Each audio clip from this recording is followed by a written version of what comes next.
They are listed to the left. You don't have to memorize them. They're on our website. Please do go on our website and see the descriptions of these topics that we have proposed. We welcome comments from a wide variety of stakeholders on whether these are the right things for the IEO to be focusing on at this moment. You can give us your reactions. You can tell us if something is missing. You can give us your votes on which of these topics you would like us to evaluate in the next 2 years. So these webinars are intended in part to inform our thinking about these various topics, to bring in people who have something to say on these topics, and to conduct our evidence gathering in a sort of a bit of an open way that allows many more people to provide input into this process. So you can see that on some of these topics, we've already brought in some speakers. We had Kevin Gallagher last year on trying to assess the IMF's response to the COVID-19 pandemic over the last year. We had Jason Furman, Charles Wiplosh, and Chiara Mariotti on IMF advice on fiscal policy. 2 weeks ago, we had Jeff Sachs and Mark Plant on the IMF's role in the SDGs and particularly the climate change SDG. We have a seminar forthcoming on IMF research and forecasting. This is the work of one of our summer interns. We're also organizing seminars on some of our ongoing evaluations. So the next seminar in 2 weeks will actually be on dealing with capital flows, which was the subject of an evaluation from last year. And Anton Karinek and Jonathan Ostry are among the speakers then. So save the date, more information coming up on those seminar in 2 weeks. This week's seminar is more in the nature of things that are of importance to the fund and of intellectual interest, not necessarily something that we are considering immediately for an evaluation, but nevertheless a topic that we thought is on people's minds and worth having a discussion around.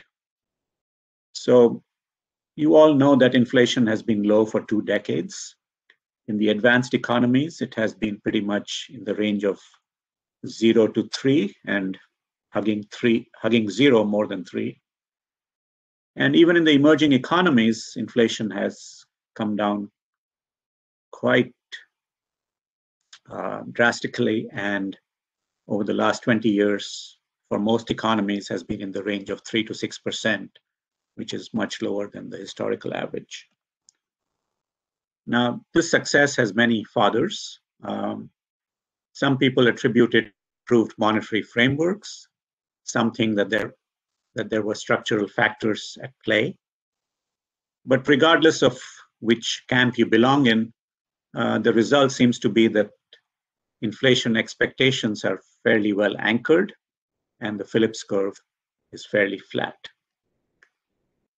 So on monetary versus structural, there are 2 camps. Some people think that the central banks, after the inflation blowout of the 1970s, started to get their act together, and they started to adopt frameworks that help them control inflation better.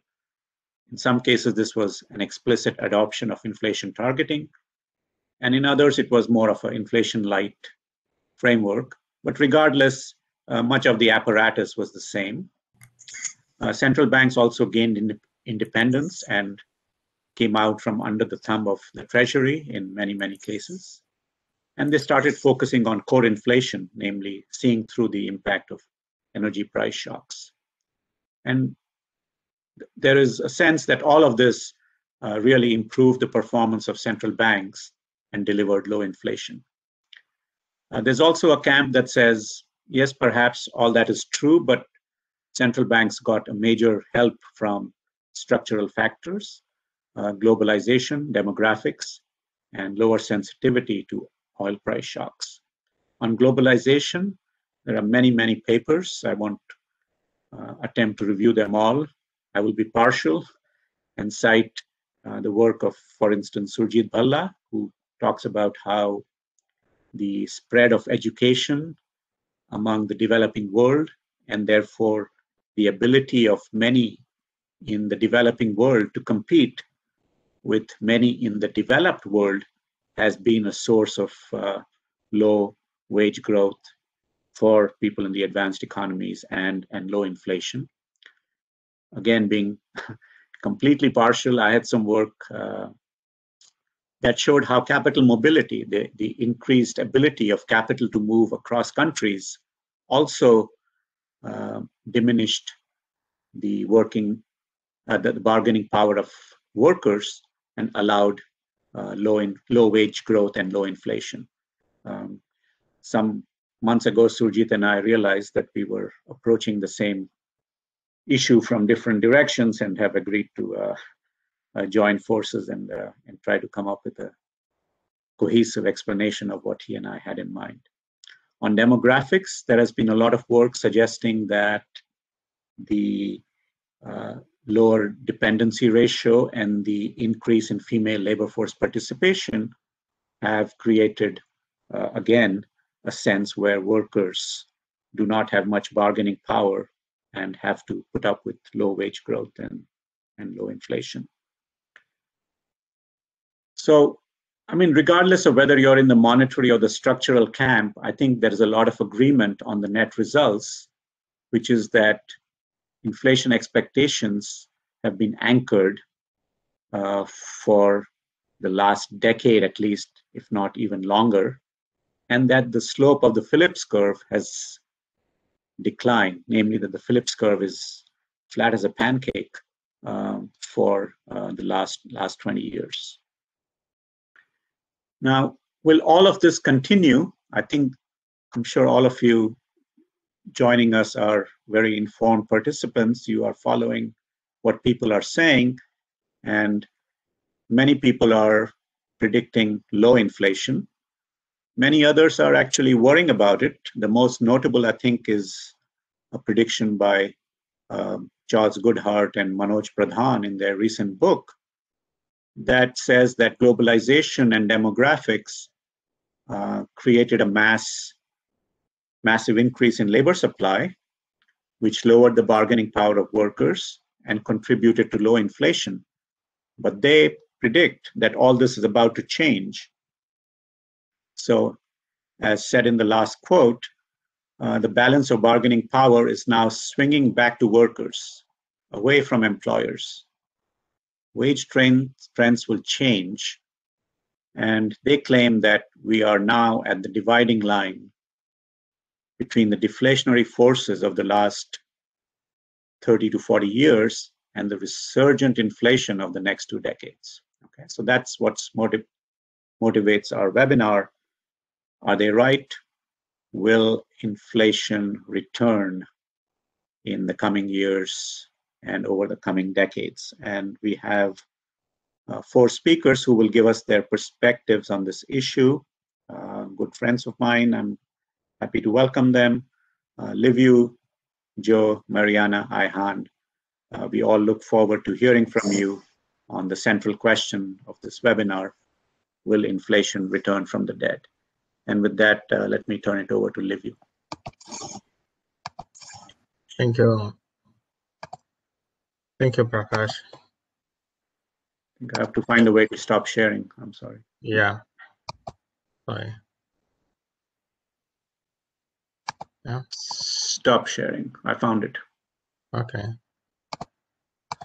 Thank you, and it's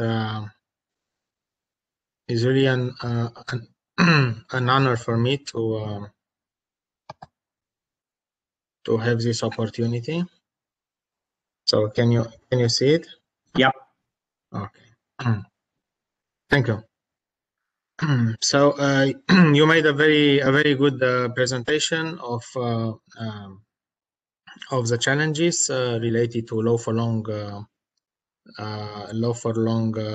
inflation and flattening Phillips curve.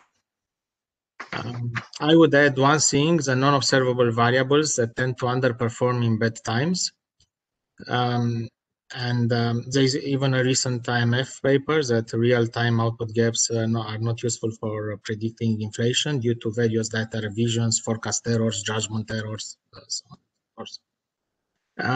My point is that in order to revise the Phillips curve so that it would be also useful for policymakers, we need first an alternative theory of consumption and saving during recessions, and an observable measure of economic slack. Let's see if this goes. Yes. So what is new in my approach? I have three new elements, three new pillars: defensive expectations, which replace rational expectations during a recession; as a cumulative wage gap, which replaces the output gap or the unemployment gap as a measure of economic slack in the Phillips curve; and compensatory savings that replace precautionary savings during a crisis. Bottom line, defensive expectations are households' expectations to preserve or rebuild the wealth they had in the past. The instrument to measure defensive expectation is an alternative measure of economic slack, meaning the cumulative wage gap. The compensatory saving is a saving made to compensate a loss of wealth that has already happened, which is different from precautionary saving, which is driven by uncertainty. As people are loss averse, when their income falls, they will save more and spend less in order to compensate for that loss. Households will not spend more until they fully recover what they lost as a measure of stock. This is a foundation for the revised Phillips curve. Some microphone is on, I think. So, yeah.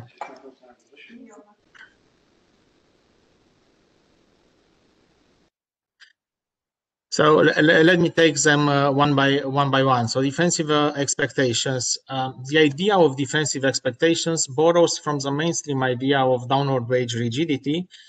What borrows? Borrows a strong preference people have to maintain their wage level. Sometimes, however, people cannot prevent their wage from falling. When this happens, defensive expectations are formed as people want to defend their previous wealth level and to recover what they have lost after a fall in their income.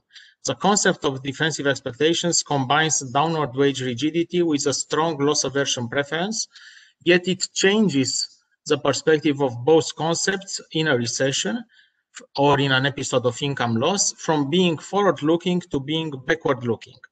Under defensive expectations, when income drops, the wage rigidity does not manifest itself from the new adjusted levels onward. Instead, people have a strong preference for their former income levels. Given the higher than usual uncertainty regarding income perspectives in a recession, people turn to the only certain things they know, their last peak income. They want to defend it, even retroactively, and to recover the purchasing power that they lost. The fundamental difference between the defensive expectations and any other form of expectations is a reference point for the formation of expectations, which is a past income level, not the current one, precisely the last peak wage in the past. A central implication of defensive expectations relates to price formation. Even as the economy returns to growth and people's income recover the loss both in nominal and real terms, defensive expectations influence the consumption and saving behavior until these expectations are fully met, meaning until people fully recover what they lost as a measure of stock, not of flow. Only after this point, the rational expectations get to play a role. Anchored inflationary expectations, which are now widely believed to have caused a low for long inflation, may have been just a byproduct of underconsumption driven by the unmet defensive expectations. With defensive expectations, the reference is perfectly known because it's in the past. And the advantage of past is twofold. People have memory and statisticians have data.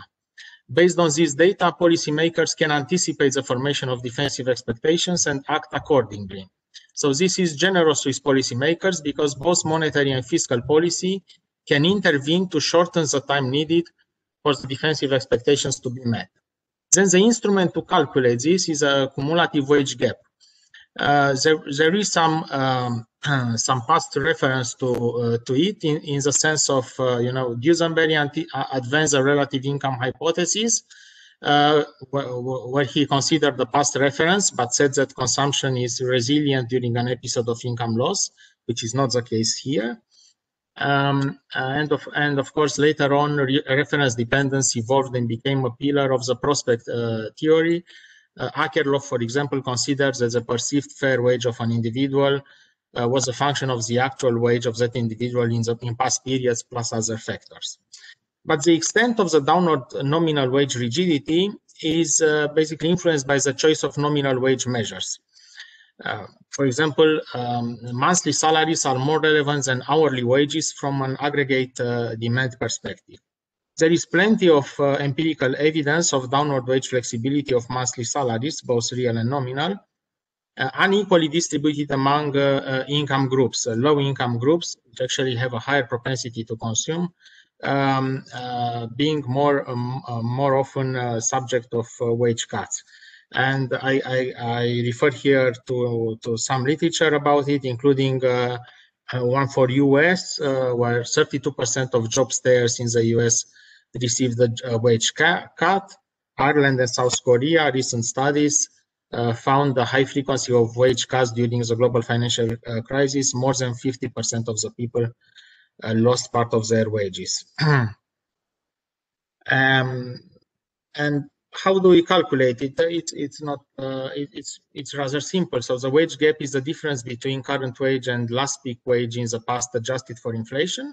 And the cumulative wage gap is a cumulative difference between current wage and the last peak wage in the past adjusted for inflation. So both are wage gap and cumulative wage gap are expressed in real terms. To make it easy to see the difference on this graph, we can see that so the reference T0 is basically the peak level. From there, real wage starts to fall. Cumulative wage gap also falls, of course, but for example, at T3, at time T3, when the real wage starts to pick up to recover the loss, the cumulative wage gap actually continues its fall because it's a cumulative difference. So it means that while the real wage gap closes in this example somewhere between T3 and T4, the cumulative real wage gap closes much later at T5. So let's say policymakers maybe think at T3 that they solve the problem, they fuel consumption because real wages are now higher than they were prior to the peak. In fact, they are not, because the cumulative real wage is still gap is still negative, and people will refrain from further consumption until the cumulative real wage gap turns positive. So it's a difference between a measure of flow, which is real wage gap, and the measure of stock, which is a cumulative wage gap. Yeah, I mean, the cumulative wage gap resembles other measures of economic slack used by the Phillips curve because it calculates a deviation from equilibrium. But I would say it's a better measure of slack because it's observable, measurable, easy to calculate. It has higher frequency monthly. I mean, you can calculate it based on various data: average wage, total wage bill, compensation of employees, whatever is available. It's reliable. It doesn't have ex post revisions. There is no information asymmetry. Everybody knows her wage in the past, and it's not normative, meaning there is no necessary condition for the cumulative wage gap to be zero at any time. So we don't need to put it like in output gap models. Let's see, in five years time it will have to be zero. It doesn't have to be zero. It can be negative for a very long time. As a third pillar, it's a compensatory saving, which is a saving made to compensate a lot of wealth that has already happened, which is different from precautionary saving, which is, precautionary saving is driven by uncertainty, while compensatory saving is driven by a loss that has already happened. So this would be the only backward-looking motive of saving. And type of saving, and I mean the motive for saving is making up for a loss that has already occurred. The existence of compensatory savings during an episode of income loss has consequences for consumption. Confronted with an income loss, people would not spend more to smooth their consumption, so there is no consumption smoothing here. Instead, they will spend less despite earning less, trying to compensate the cumulative loss of income, which of course puts a compensatory saving hypothesis to a frontal collision course with mainstream theory. However, counterintuitive it may be that lower income, higher savings. There is some support in the literature. Minsky, also recent works by Dinan. She found that saving rises by 3 to 5 cents for every dollar of lost wealth in the United States. And colleagues from the IMF, Modi, Onsorge, and Sandri, found that higher savings, the savings increase in order to offset a loss in the stock of wealth. And there is plenty of empirical evidence in both advanced and developed economies. Here we have the last 4 recession episodes in wage adjustment episodes, which coincide with recession episodes in the United States. And we can see that they have a strikingly similar feature. When the cumulative wage gap starts to turn negative, the savings ratio immediately increases and approaches its peak as the negative cumulative wage gap approaches its bottom. Afterwards, as the cumulative wage gap is gradually closing up, the savings ratio enters a downward trajectory. So basically, savings rise at the beginning of a negative shock. They reach a maximum when the cumulative wage gap reaches a minimum. At the end of this process, and that's for Germany as well, the same thing happens. We can see that in the last, after the global financial crisis, when the cumulative wage gap closes, this compensatory savings probably is transferred to precautionary savings, so into the usual savings, let's say, because we see a permanent increase in the savings ratio. Prior to that, we saw an increase in consumption immediately after the closing of the cumulative wage gap. So, as opposed to the mainstream, what the mainstream theory holds, in a crisis, consumer may not adjust their consumption to the evolution of the interest rates, because interest rates are relevant for the future, not for the past. But this behavior is backward-looking, not forward-looking. We also made some assumptions here for simplicity, but they also reflect the reality for most wage earners. Wage is the only source of income. Households don't hold financial or real estate assets or don't use them as a buffer stock when an income loss occurs, which means that from a monetary perspective, wealth equals income because there is no possibility to spend out of the existing wealth. There are tight liquidity constraints, so it is not possible to access credit in order to smooth consumption. And precautionary savings, which still exist during an episode of income loss, they remain constant, meaning zero change. So compensatory savings are extra savings during a recession, additional to precautionary savings. Modeling this revisited Phillips curve, this would be the rewritten equation, which is very, very simplified, I agree. Basically, it's an empirical relationship between the inflation gap and the cumulative wage gap. Inflation gap being defined as a deviation of inflation from the central bank's target or from its long-term trend in the absence of a target. This would be the graphical representation of the cumulative real wage gap versus inflation gap. In the 6 period examples that I gave earlier with the cumulative wage gap. So basically the hypothesis here is that the inflation rate stays below its target until the cumulative wage gap closes, and that it increases above its target when the cumulative wage gap becomes positive. And this hypothesis is validated using 2 different data sets. a panel for 35 OECD countries over the last 3 decades, and a separate one for the US over the last half century. The details of the detailed calculation is presented in my recent book, Defensive Expectations. Here I will just pick up some results. So we identified for the 35 countries of OECD minus Turkey. We didn't have data for Turkey.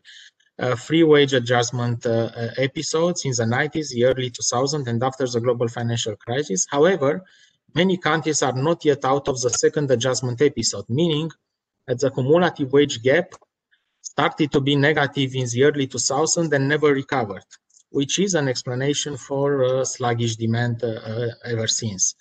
For OECD countries, the cumulative wage gap was negative 75% of the time, which is more than the output gap, by the way, and for G7 countries in 88% of the time, meaning 26 out of 29 years. In terms of the explanatory power, the cumulative wage gap explains more than 1/3 of the inflation gap in the first wage adjustment episode, which was in the 90s, and more than 1/4 of it in the second wage adjustment episode. The results are statistically significant and robust. And there is also a break in the slope, meaning that the inflation gap accelerates after the cumulative real wage gap closes. A fall of the cumulative real wage gap by 10% corresponds to a decline in the inflation gap by 0.9. However, a 10% increase of the cumulative real wage gap after it closes leads to an increased inflation gap by 2%. A rather similar estimation for US. We took a different data set for US for the last 5 recessions, basically since 1960 onwards, using different measures, total wage bill and compensation of employees. 5 adjustment episodes, similar coefficients and significance to OECD. A 10% change in the cumulative wage gap determines a 1.68% change in the inflation gap in the same direction. Significant at 1%. Different slopes before and after closing the cumulative wage gap. So basically, it's more powerful, this explanation, when the cumulative wage gap is negative, because when the cumulative wage gap becomes positive, there are also other factors at play, and also has a good predictive power for the inflation gap. When we compare this against the output gap Phillips curve, New Keynesian Phillips curve, we need to make a caveat, meaning that these data are, or these calculations here can be made in real time, while for the output gap, if we make the real-time calculations, they will be widely wrong. Of course, when you have the possibility to adjust the output gap after a number of revisions, then they will look rather similar in terms of statistical significance and coefficients. Finally, main takeaways and policy implications. So we introduce a new measure of economic slack, which is a cumulative wage gap, which has higher accuracy and higher frequencies than the output gap. The main finding is that inflation remains subdued as long as the cumulative wage gap remains negative. It takes much longer for the cumulative wage gap to close than it takes for the real gap to close. This explains the apparent disconnect between inflation and wages as long as the cumulative wage gap is negative, because there is a disconnect between inflation and wages as a flow, but there is a clear correlation because inflation ends a stock of wages if cumulative wage gap is negative. When people face a negative income shock, they spend less and save more, yes, to compensate for their loss. This is a basis of this approach. And in order to defend their previous wealth income level, we agreed that because they cannot spend out of wealth in a recession is basically the same thing. This explains the apparent contradiction between higher savings and lower interest rates, simply because compensatory saving is backward-looking, while interest rates are, of course, forward-looking. So what is the implication for central banks? It means that central banks alone cannot take inflation back to the target, or at least not as fast as they hope to, because cutting the interest rates would not increase consumption immediately, but it could help by reducing the debt service. Backward-looking savings would not be discouraged by lower interest rates. Higher savings are deflationary in the short term, hence the apparent ineffectiveness of the monetary policy. Still, the higher the savings, the faster the recovery of the lost wealth. Regarding quantitative easing, it supports asset prices, but in this model, assets cannot be liquidated during a crisis. So there is still a positive indirect impact on keeping firms afloat, preventing job cuts, and therefore preventing a steeper negative cumulative wage gap. It follows that the fiscal policy is back as a relevant tool even in the short term. Monetary policy is not a panacea, so the central banks are better equipped to take inflation down than up. Fiscal policy then, because the wage gap is mainly in their area, can and should support demand when the cumulative wage gap is negative.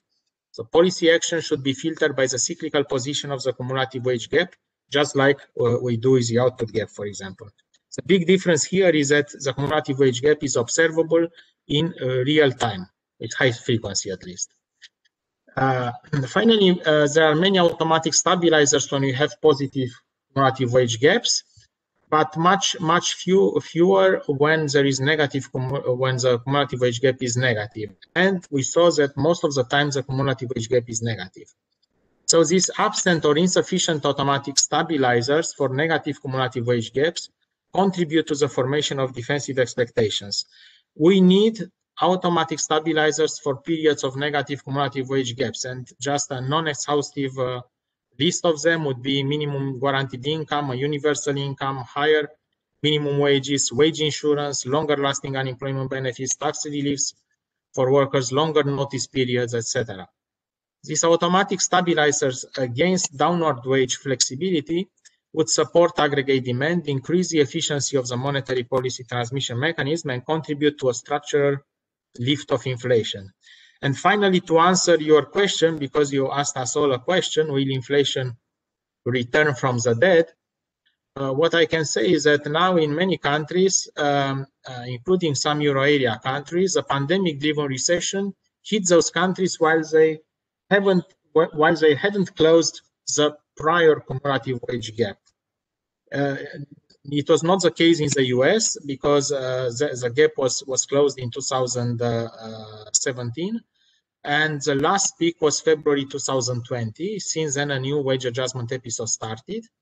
Savings skyrocketed, as can be seen here, immediately in March, in April. The explanation here for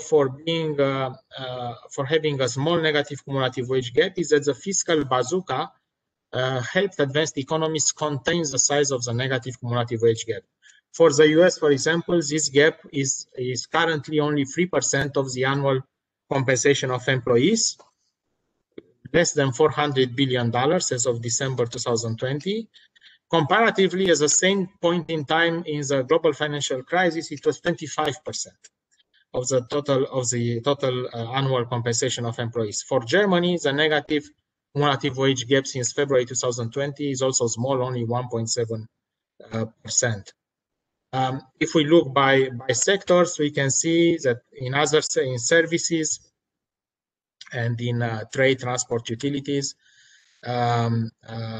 this gap was bigger, but then it already kind of reached an inflection point and it started to close. So will inflation return from the dead? Yes, if and when the cumulative wage gap is closed, which is country specific. As the cumulative wage gap is much lower than in other recessions, and it appears to have already reached the inflection point, inflation may be on its way to bounce back to exceed its target sooner rather than later. It is critically important for the fiscal support not to be withdrawn and to target precisely those who lost most, because we can identify who lost most, and for the central banks to maintain an accommodative policies and to signal that they are comfortable with such fiscal support as long as the cumulative wage gap is negative. Thank you, and I hope I didn't shock you too much with this presentation. Thank you.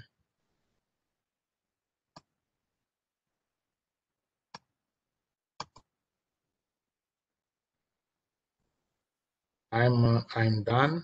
Let's see if I can. Thanks, Liviu. That was excellent, very provocative, and also ended on time, which I'm grateful for as a moderator. Thank you. So let me turn it over to my other friends. Now, the next thing is that Joe and Marianna will give their own perspectives on what has happened to the Phillips curve and on the prospects for inflation. I think they will mostly be speaking about the advanced economies. And then Ayhan will complete the show with the prospects for the emerging markets. So let me turn it over first to Joe, and then after him to Marianna. Joe, thank you.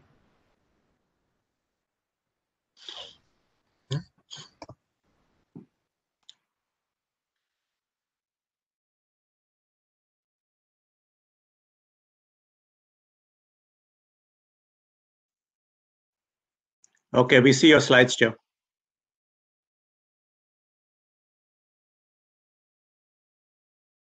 Okay, can you hear me? Yep. I think I would say start by saying that I think Liviu's gap measure has a lot of intuitive appeal. And I'm looking with my former colleague, Chris Collins, who's now at Morgan Stanley. But we're looking into trying to create a US version of the gap the way Liviu did and looking to see how it works in our model. But we don't have any results yet.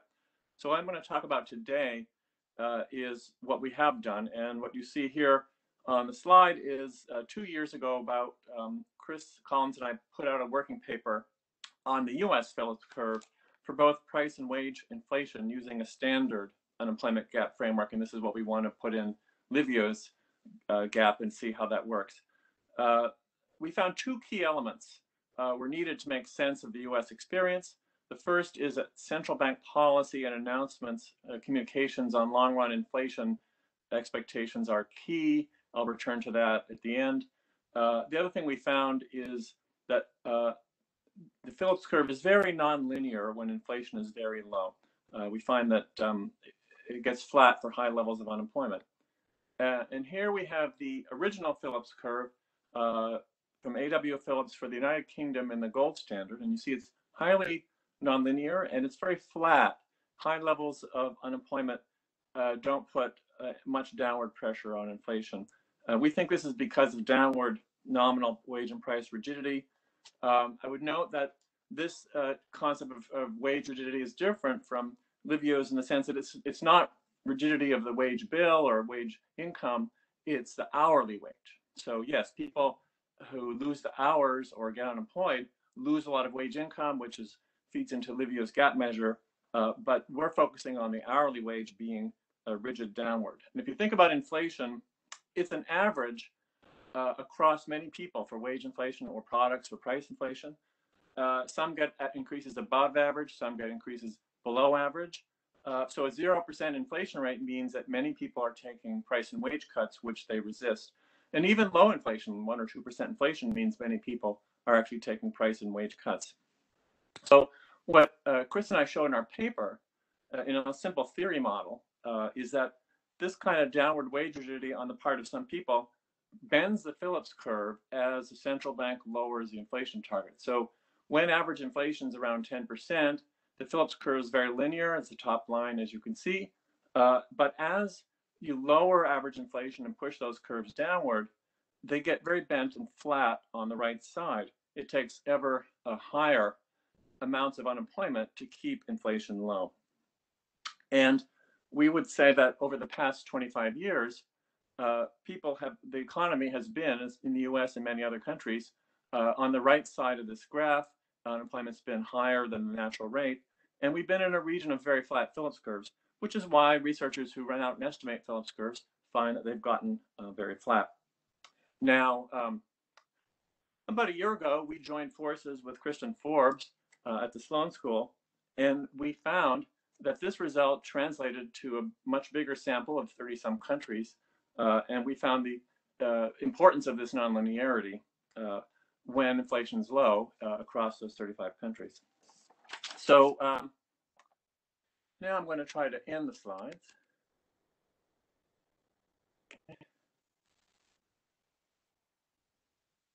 Okay, and as our first paper was coming out 2 years ago, the U.S. unemployment rate was just beginning to move towards the steeper part of the curve, and the question is, would that lead to rising inflation? And so about a year ago, Chris and I looked at the data to see what was the out-of-sample performance of our model. We found that inflation indeed was rising, and about in line with what our model predicted. Our model, by the end of 2019, our model predicted about 1/10 to 2/10 more inflation, depending on the measure you look at. We looked at 4 different measures. A tiny bit more inflation than actually happened. But when you think about the 4-quarter standard deviation of inflation forecasts, are around they're around 0.75%. Yep, somebody's got their mic on. That's a very tiny error. I mean, it's basically zero. So the model did well, but we didn't have a strong test. So theory remains to be tested. Obviously, the COVID shock came in and blasted unemployment way back to the right in the flat section. The other key lesson we learned is the importance of long-run inflation expectations. You need an unanchoring of expectations to actually get inflation to really rise in a major way. If you look at the 1960s in the US, the unemployment rate was 2 percentage points or more below the natural rate for more than 3 years, 66 through 69. And basically, this caused a very slow rise of inflation initially, just as the Phillips curve would predict, and the same Phillips curve we think we see now.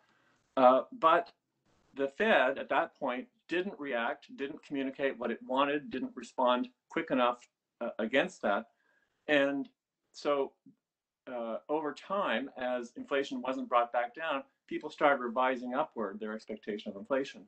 And that's how you got the breakout. We find that there was basically around 1968, there was a regime shift that people started learning about. And they started moving to an accelerationist inflation model in which inflation each year built on the previous level of inflation. And this is how you get very large increases in inflation. So it's absolutely key that central banks respond. If they respond to gaps, to close them, to keep inflation from getting out of control, that is consistent with inflation not breaking out. Now, in 2021, getting to the topic of today's event, we have a combination of some pent-up household savings from the big fiscal package last year, plus the fact that people couldn't spend money on certain activities. We've got negotiations over large fiscal packages going on.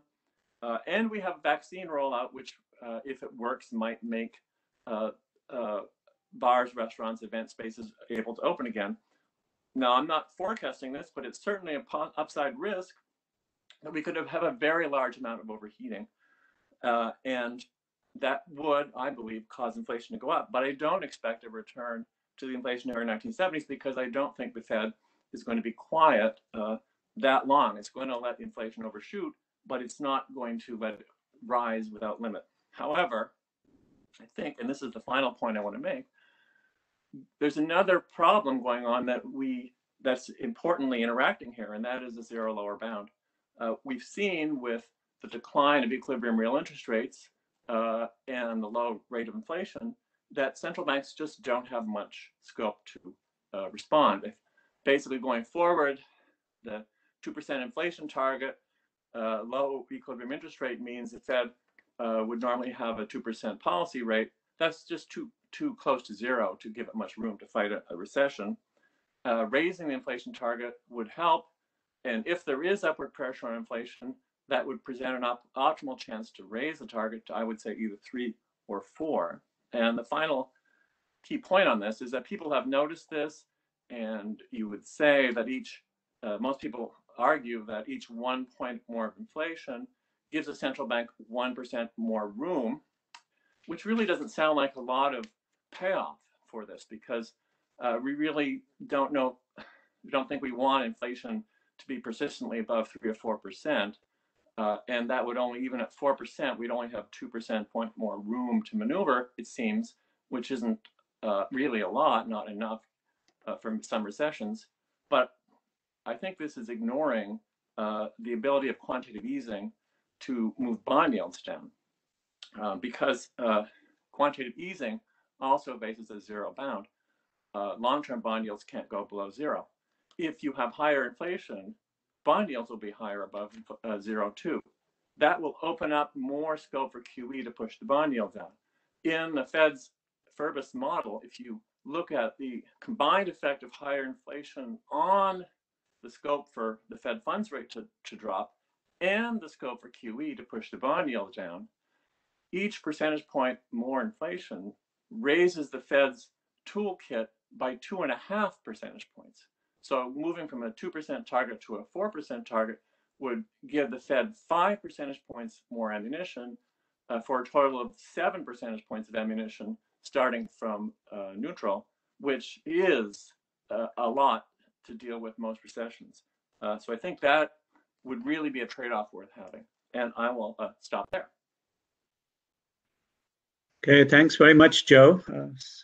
Very interesting as always. So in terms of the answer to the question posed in our webinar, I think from what I hear from both you and Liviu is you're sort of fearful of some upside risk, but you're not fearing a massive blowout of inflation of the kind in the 70s. I'm deliberately putting words in your mouth so that if I haven't characterized your views correctly, you can come back in the second round and clarify your views. But now let's turn it over to Marianna. Marianna. Okay, thank you. Can you hear me? Yes. Okay, let me share my screen. It should be coming up soon. We're waiting. Okay. Okay, yeah, can you see the screen? Okay, yeah, thank we can you. See it. So, okay, thanks. So first of all, let me thank you for this invitation. It is really a great pleasure for me to have the opportunity to discuss this topic with you, because inflation is the core business of my work at the Bank of Italy. I would say I work in the research department, economic outlook, and in particular in the prices sector. So we carry out research and analysis on the cyclical developments in inflation in the euro area. And besides, I'm currently involved in the ECB strategy review process where I'm working in the inflation expectations work stream. So I might say that this topic really fits my research interest. And in particular, it speaks a lot to a line of research I've been carrying out recently together with two co-authors, Marco Lombardi, BIS, and Eliana Viviano at the Bank of Italy, on the role of workers' bargaining power for the Phillips curve, for the relationship between inflation and economic slack. So in my brief talk today, I would like to contribute to today's debate by giving some insights from the business cycle perspectives, also drawing from this recent paper of mine, and Savasandir, the usual disclaimer applies. So I was saying that this book was inspiring to me because it brings back to the foreground the role of wages in shaping prices dynamics. And, you know, I believe that it is indeed the relationship between wages and slack, the one that needs to be investigated to understand the puzzles on inflation with which, as economists, we have been struggling in recent times. As Prakash said at the beginning, the Phillips curve has become elusive in a sense. And here you have a quote from Williams and 5 years later from Constancio talking about the emergence after the Great Recession of the so-called twin puzzle. So missing disinflation in the first part, and then after 2012, missing inflation.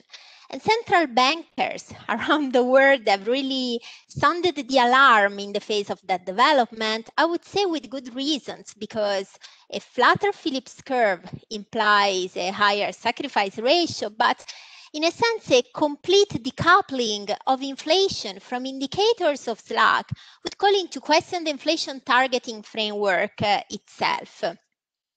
And there are several possible ways to illustrate this puzzle, and this is just one of them.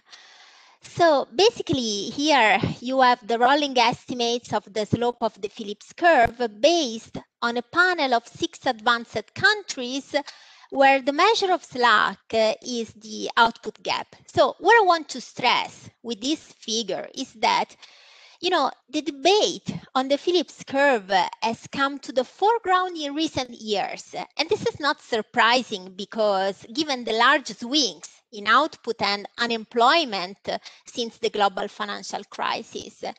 But a crucial ingredient of this puzzle is that the decline in the slope of the Phillips curve dates back to the 1980s. And here comes the role of the wage behavior in my view. The theory that Liviu put forward looks at the relationship between wages and inflation working through the channels of consumption and savings.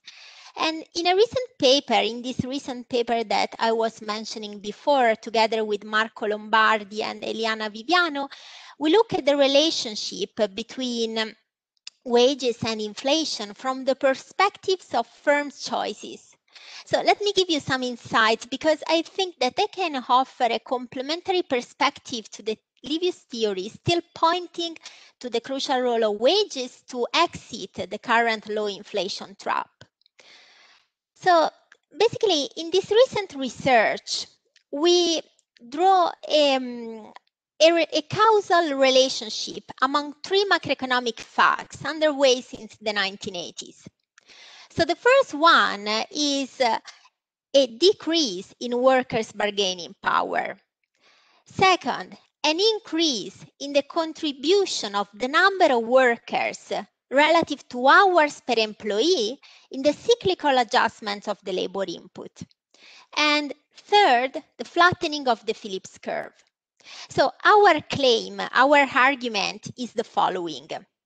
The erosion of workers' bargaining power in wage setting led to a higher importance of the extensive margin of labor, so heads, relative to the intensive one, so hours per worker, in driving labor input adjustments.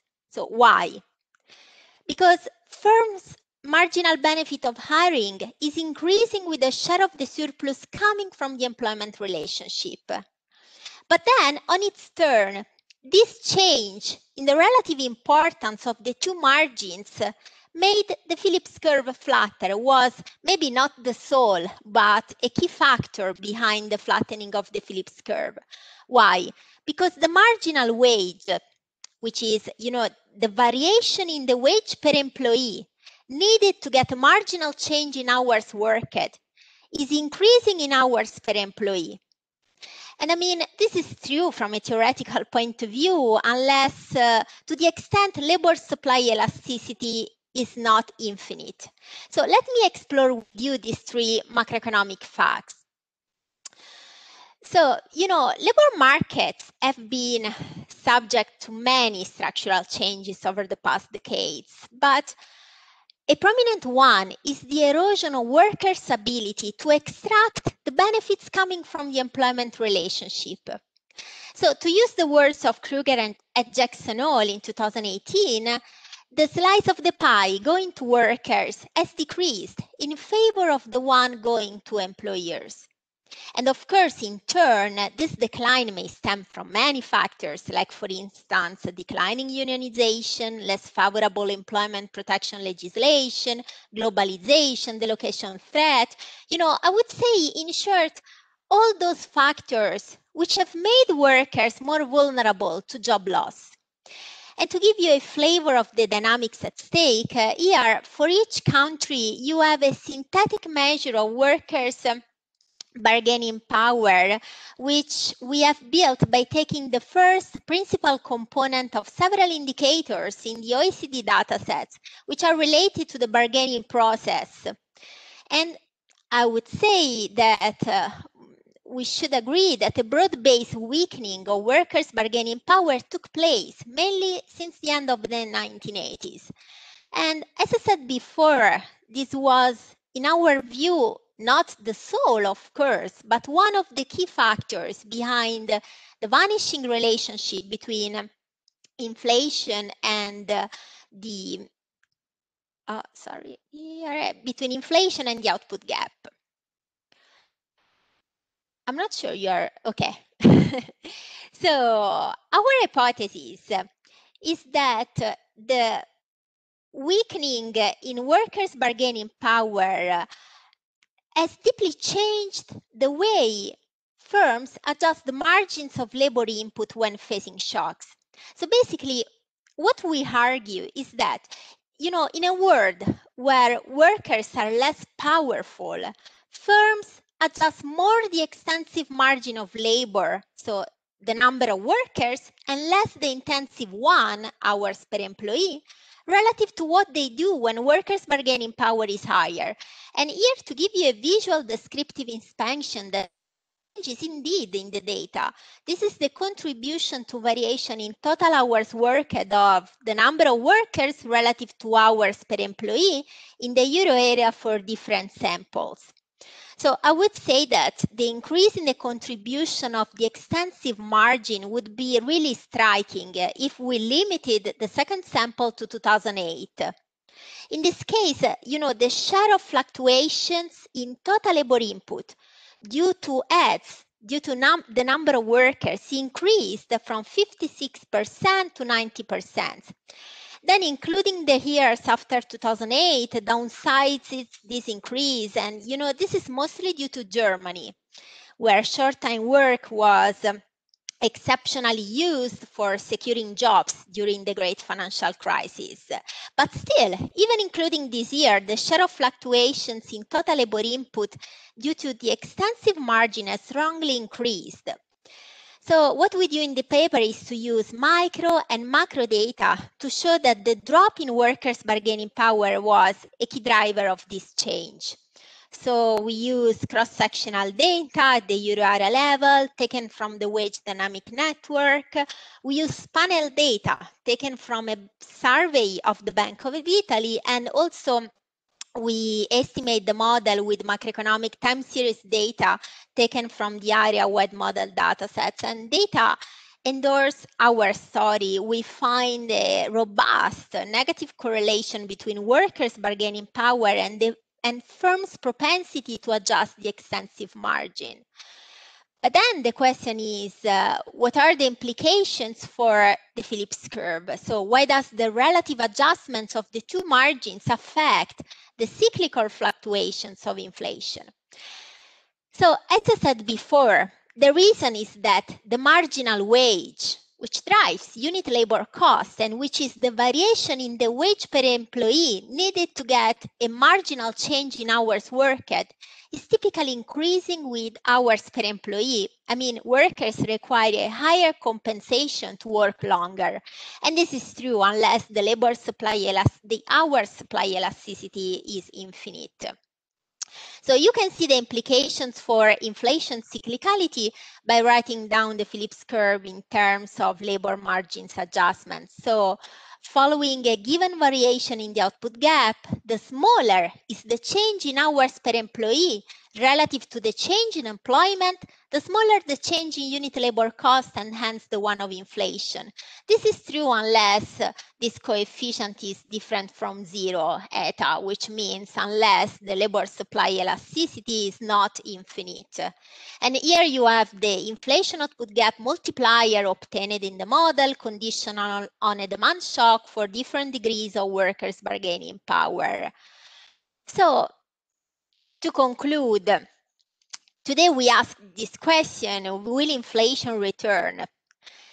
From a business cycle perspective, the COVID hit amidst a persistent environment.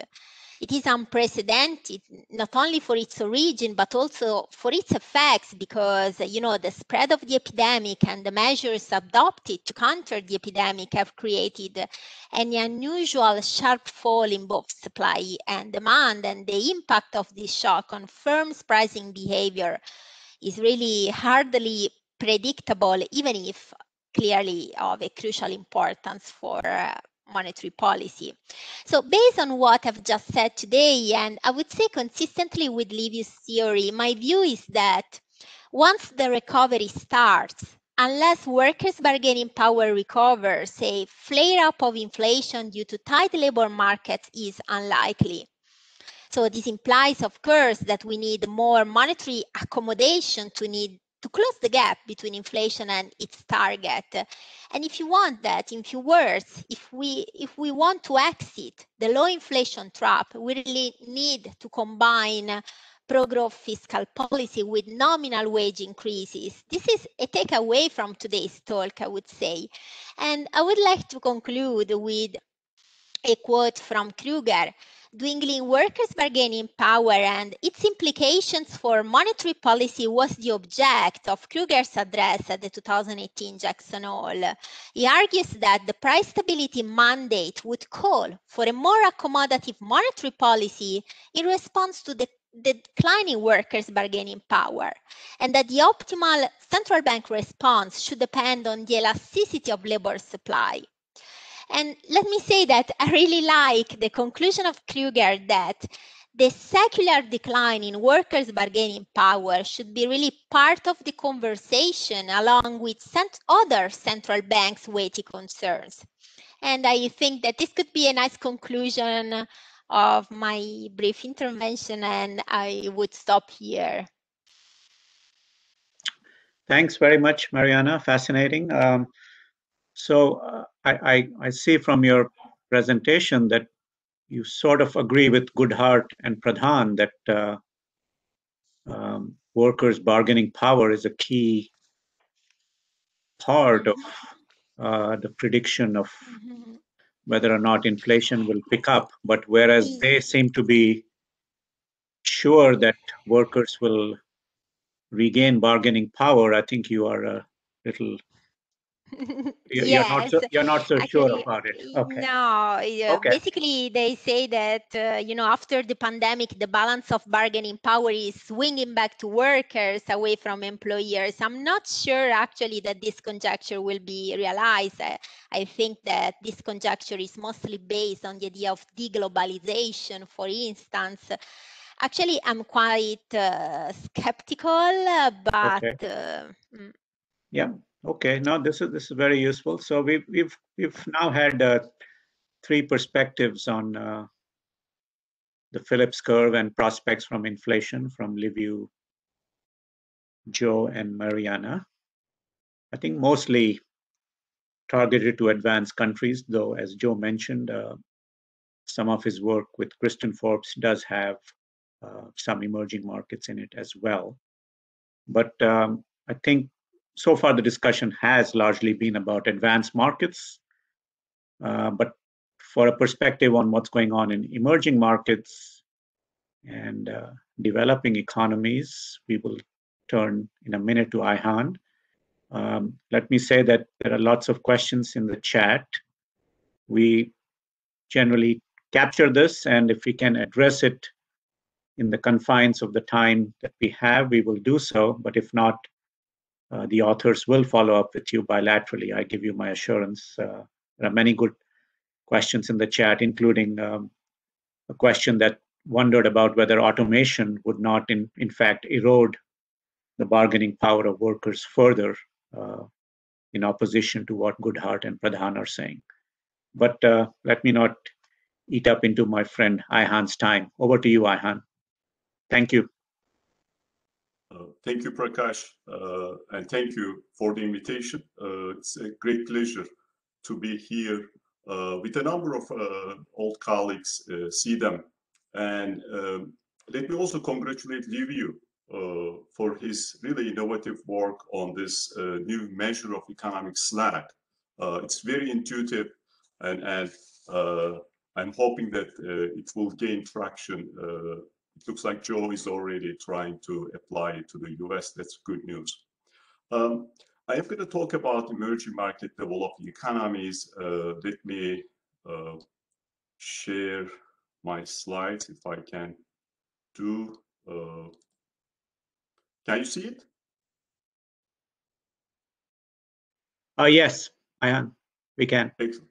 Excellent. I think it's fair to say that Prakash never lost his connection with the communication department of the IMF, always picks up the kind of the topical issues, brings to the table.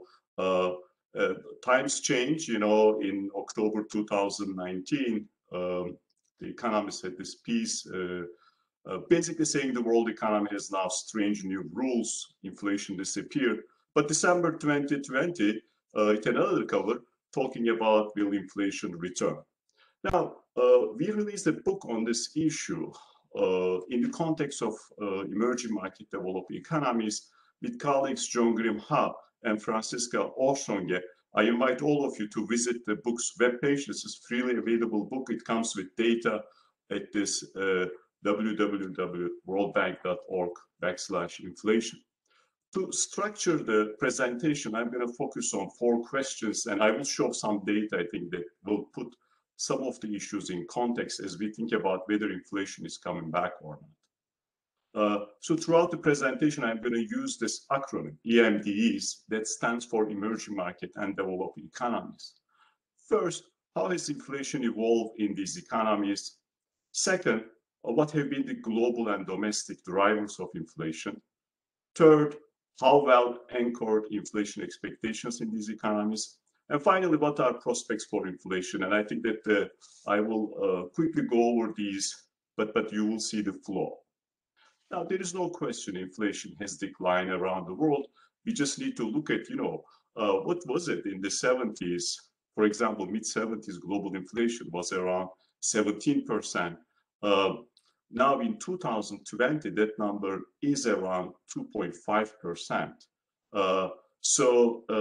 The lowest rate was around 2015, around 1.8%. This is the median headline CPI inflation of 155 countries. So decline in inflation, you see, of course, across country groups on the right, advanced economies, emerging market, developing economies. So for advanced economies in actually 2020, we pretty much came close to the kind of the lowest level since 1970. The last year, the estimates suggest the inflation was around 0.5. The 2015, the kind of the lowest rate was 0.4. And for emerging market developing economies nowadays, it is around 3%, depending on, you know, the country group you look at. The other important observation is that this is not just advanced economies, emerging market developing economies. Even in the case of low-income countries, there has been a significant decline in inflation. So in close to 80% of low-income countries since 2010, inflation remained in single digits. This wasn't the case, of course, in the 70s, 80s, 90s, and you see in these kernel density functions how inflation moved to the left, and then of course the center also moved to the left, and now in more countries you see single-digit inflation around the world. Now, what are the reasons we see this type of disinflation in emerging market developing economies? So first, one reason, of course, the forces of globalization, trade integration, improving the competition, financial integration, forcing the central banks to have anti-inflation bias. The second point is the better policy frameworks in many emerging market developing economies. We saw a shift to credible monetary policy frameworks, exchange rate regimes. These help anchor inflation expectations I'm going to talk about. Greater central bank independence and transparency also help, of course, the anchoring of inflation expectations. And up until I think the kind of the COVID crisis, fiscal frameworks were much better that basically bolster credibility of monetary policy in these economies, at least some of them. There are some other structural factors Prakash mentioned, the discussants mentioned as well. You saw more flexible labor and product markets, increasing competition and reducing wage deficits. Maybe that might be changing. Population aging, Prakash mentioned how that affects domestic demand. Automation, digitalization, promoting competition. And then, of course, there is cyclical shocks over the past 15 years, global financial crisis, euro area debt crisis, now COVID-19, global recession, and two major oil price plunges we saw. These are historical plunges relative to what we saw before, 2014-16 and 2020.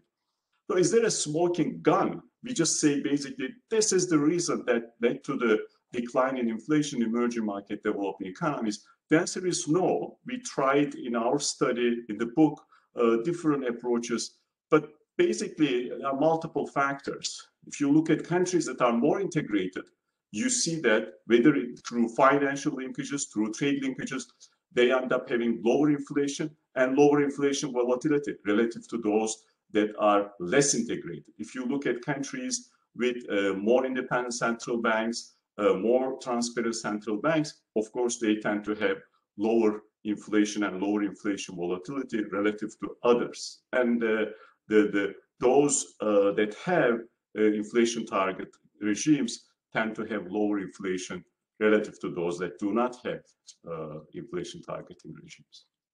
So now there is this broad-based decline in inflation around the world.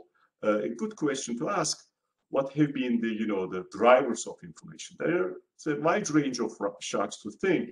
One way of thinking about this issue, whether this inflation synchronization has a major global component and components specific to advanced economies and emerging market developing economies. There, we estimated a dynamic factor model. As you can see, we have a very large sample, around 99 countries. Even in that large sample, the global factor plays a significant role in explaining variation in inflation.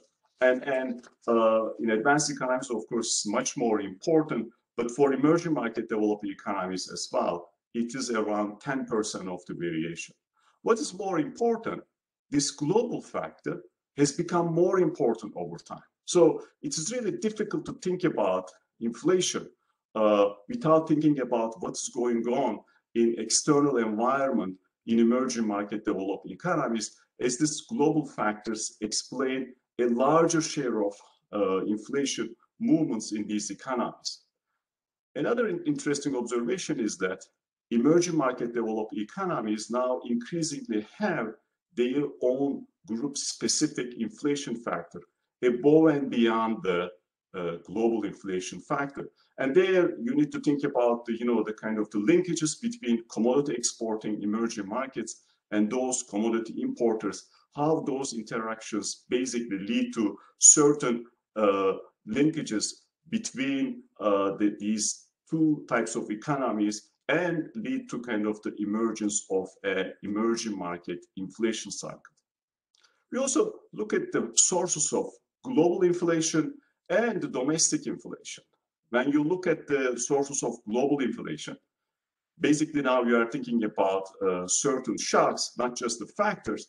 What you see is that demand and oil price shocks are quite critical and much more important than supply shocks. Over this period we look at since 1970 to 2017, if you extend this sample to 2020, results basically pretty much do not change that. Now, over time, what happens is that the oil price shocks become more important, especially if you look at actually past 2010, not just after 2001, and the global demand shocks tend to become more important. If you look at the sources of domestic inflation, you see that the global shocks become more important over time as you move to the 2000s from the the 70s, 80s, and 90s. But still, domestic shocks, especially domestic demand shocks, play a more important role. So give and take, there is 40% of the variation accounted by the global shocks, and the 60% still domestic shocks in accounting for the variation in inflation. Let me turn to the third question. How well anchored are inflation expectations in these economies? So now, when you think about inflation expectations in advanced economies, Prakash already mentioned there is this, flat line basically you see after 2000s. Here, I'm showing you long-term inflation expectations. These are the 5-year ahead inflation expectations of annual inflation measured at a biannual frequency. And you see what happened in advanced economies. These inflation expectations decline since the 1990s, and since 2000 basically is around 2%, and did not change much actually in 2020. You don't see a kind of a structural change, and the interquartile range is very narrow. So the inflation is pretty much anchored when we think about these, 5-year ahead expectations. If you look at in the emerging market developed economies on the right, there as well, you see a decline in inflation expectations, the median, but the variation is quite large. And of course, it's difficult to interpret what happened over the past, 2 to 3 years, given this, very large variation shown by the interquartile range. Now, what happened to the anchoring of inflation expectation is the important question, of course. In the context of emerging market developed economies, there is no question. Inflation expectations are better anchored now relative to the past, but still not as well as what we saw in advanced economies. So how we can think about this? We basically assess the degree of anchoring of inflation expectations by regressing changes in 5-year ahead inflation expectations on inflation surprises. And the surprises basically the difference between realized inflation and short-term inflation expectations in the previous basically period. So what you see on the left, for advanced economies over the period, the last period, 2005-18, that sensitivity is pretty much zero, not significant. For emerging market developed economies, the sensitivity to basically inflation surprises declined quite considerably, but still it is positive and significant. We also looked at this, basically with rolling samples, what you see on the right, but the message is pretty much same. So sensitivity to inflation surprises is declined in emerging market developed economies, but not the kind of what you see in advanced economies. There is pretty much no sensitivity. If the inflation surprise take place, expectations do not move. Now, in light of these observations, let me turn to the question Prakash asked. What are prospects for inflation? I think the answer is that there are some reasons to expect higher inflation in the near term in the post-COVID era, but these reasons may not result in a protracted period of elevated inflation in emerging market developed economies. So here it's good to look at the data to basically set the stage for this discussion. So first observation is that, of course, inflation declined over a long period of time. But when you look at what happened, inflation expectations for 2021 for emerging market developed economies, starting from, April 2020, you indeed see that inflation expectations actually picked up. But when you look at the range, the change in the kind of the inflation expectations is really minuscule. It's like 3.6 to 3.7. So there is no meaningful change in inflation expectations for 2021. Now, for the US, the story is a little bit different. There you see that inflation expectations indeed pick up.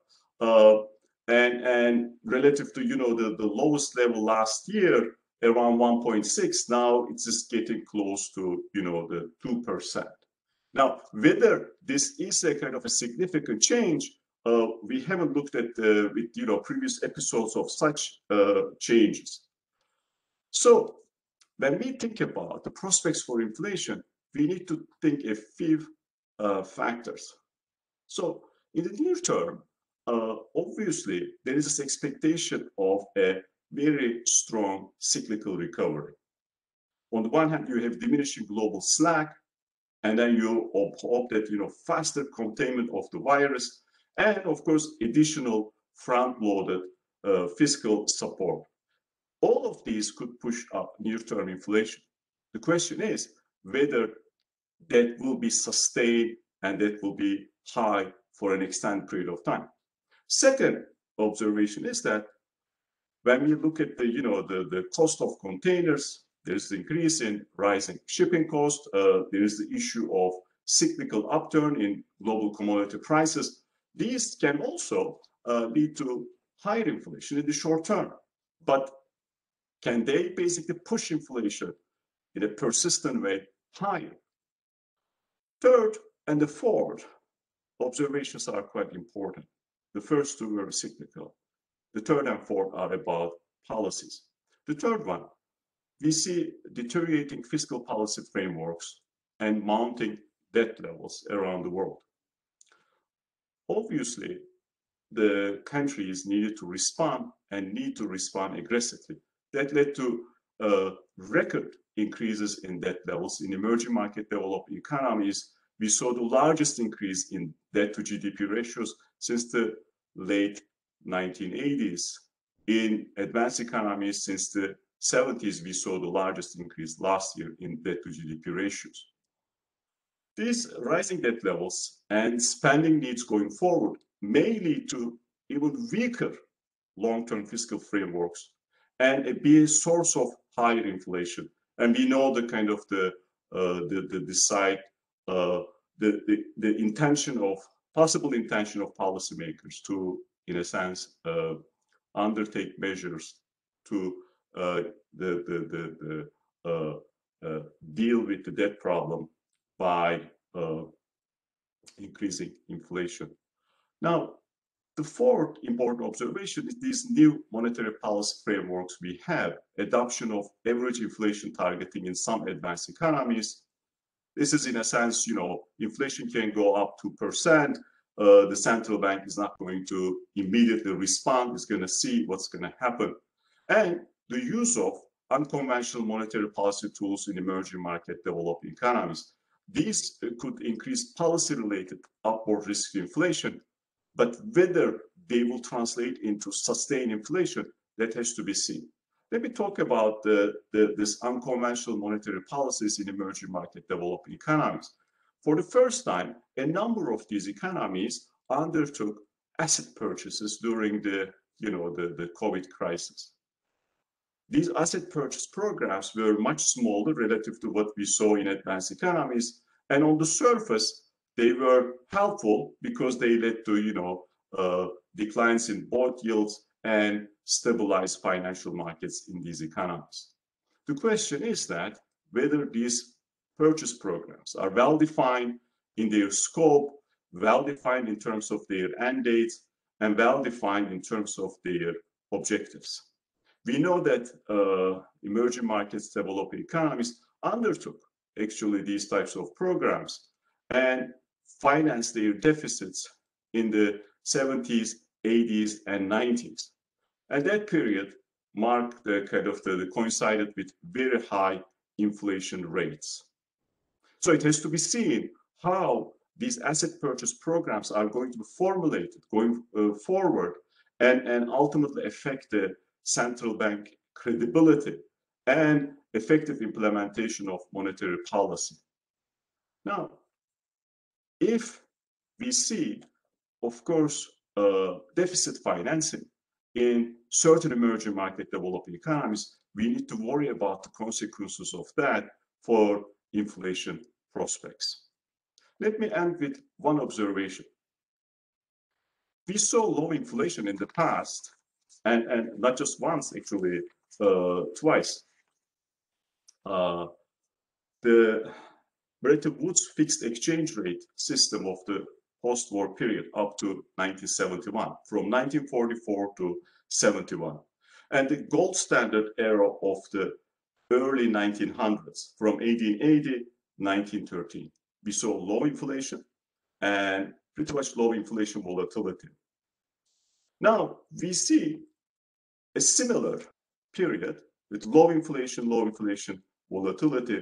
These episodes are characterized by inflation below 5% for an extended period of time. Of course, two earlier episodes were followed by sharply rising inflation.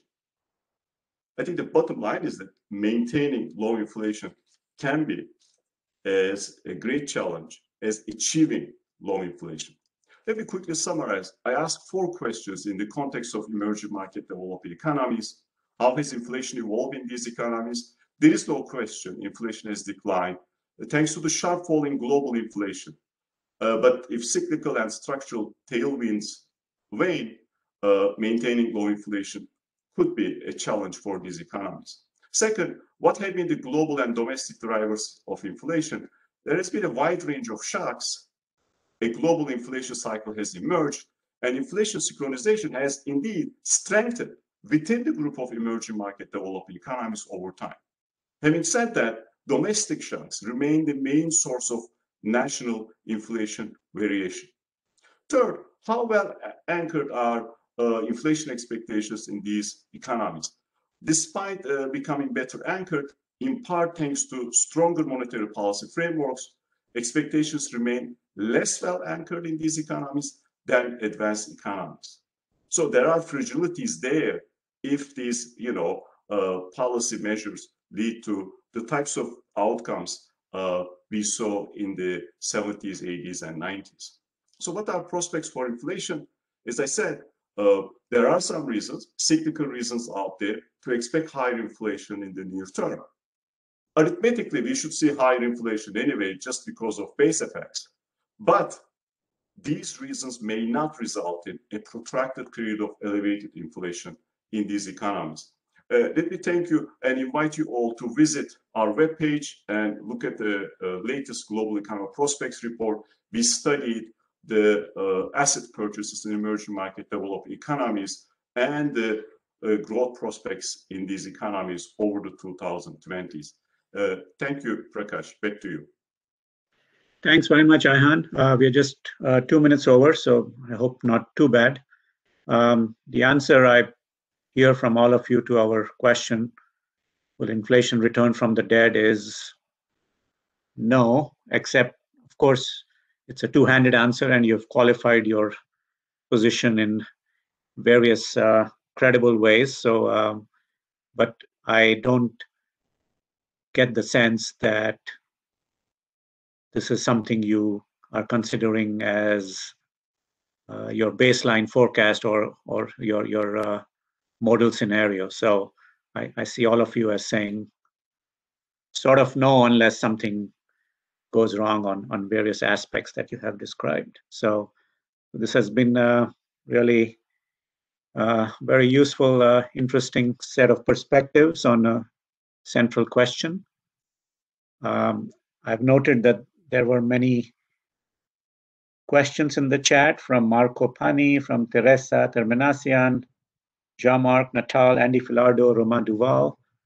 As I said, we will not forget these questions. We will have the authors respond to you bilaterally. And thank you all again very much for joining an IEO webinar. And of course, particular thanks to our speakers, Liviu, Joe, Marianna, and Ayhan. And we will see you all again in 2 weeks. Thank you. Bye-bye. Thank you. Thank you. Bye.